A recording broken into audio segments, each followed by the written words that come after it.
Lasagna is an Italian dish that consists of multiple layers of meat sauce divided by these pasta sheets. What makes this dish relatively caloric dense is the following. Every sheet weighs on average 15 to 20 grams, meaning it has around 55 calories, and most people simply add sheet after sheet into the lasagna, which is not really necessary and add a lot of calories. What I started to do instead is to reduce the amount of layered lasagna sheets, and on top of that increase the amount of low-calorie dense food inside the meat sauce, like vegetables or mushrooms. This is how you get still an authentic lasagna experience without completely removing the sheets out of the dish. So before starting with the sauce, I always decide how many servings I make, and per servings I use 2 lasagna sheets that will become 2 thick layers. I will make 2 servings for this recipe. If you don't have baking sheets that fits, don't worry, you can just simply form your own baking sheet by adding aluminum foil around the lasagna. The filling will be quite thick, so this is enough to hold everything. Also, you don't need to pre-boil the lasagna sheets.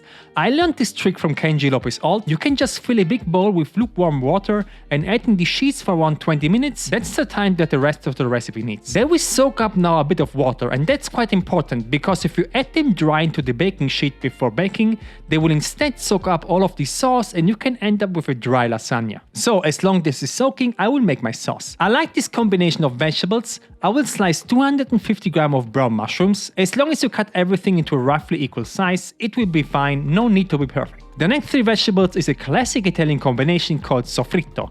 It consists of 100 grams of celery root, 100 grams yellow onion and 100 grams carrot. I will dice everything into quite small cubes. Feel free to swap out any vegetables that you like. Spinach is also very nice in lasagna. This entire plate of food has 150 calories and will be our volume filler for this sauce. Next, I have here 400 grams of extra lean ground beef. This particular one has 5% fat. If you buy the regular one or 80-20, it's fine. It will have double the calories though. Now, I will prepare something that enhances every sauce that you make. I will add 100 grams of water into a glass. Then I will add in 2 teaspoons of vegetable broth powder. And now it comes. 7 grams of gelatin.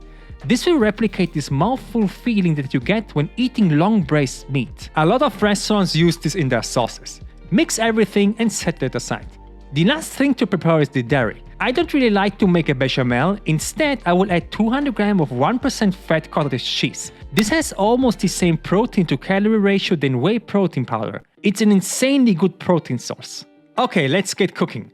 I will preheat a 28cm pan on medium high, and I will add in the mushrooms first into the dry pan. Instead of oil, I will add in 50 grams of water and saute the mushrooms into the water until they collapse and everything is evaporated around 3 to 4 minutes. Don't add oil from the beginning. Mushrooms have a lot of tiny air pockets that will soak everything, so it's better to add water and let them collapse. Then I will add in a second of spray of olive oil and fry them to add some browning for another 3 to 4 minutes. As soon as they have color, I will add another bit of oil and add in the meat. I will add a generous amount of salt, some fresh ground black pepper, and I will fry this now for maybe 2 to 3 minutes until the meat gets some color as well. Now I will add the vegetables, combine everything and fry this again for another 5 minutes under occasional stirring. You don't need to mix it all the time until the vegetables are soft. I also like to add in 2 to 3 cloves of garlic with my garlic press, and then I will add in my broth with gelatin and also 400 grams of passata. These are the pureed tomato. Let this simmer now under occasional stirring for another 5 minutes until it's thickened and it's ready. The entire meat sauce will take you around 20 to 25 minutes.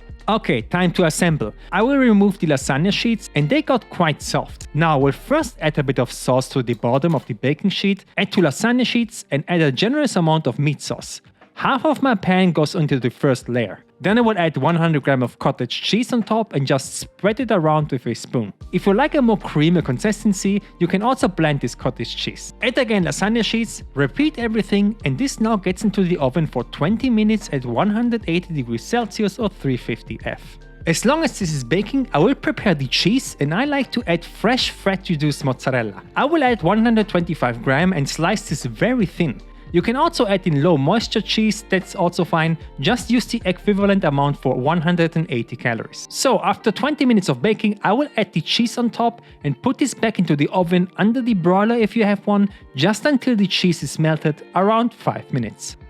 And there you go. I will give this 10 minutes of rest so everything is set and can be sliced easier. As I said, I made 2 big servings, but you can also divide this into 4 smaller ones or make more servings. This stays in the fridge for multiple days and still tastes pretty good.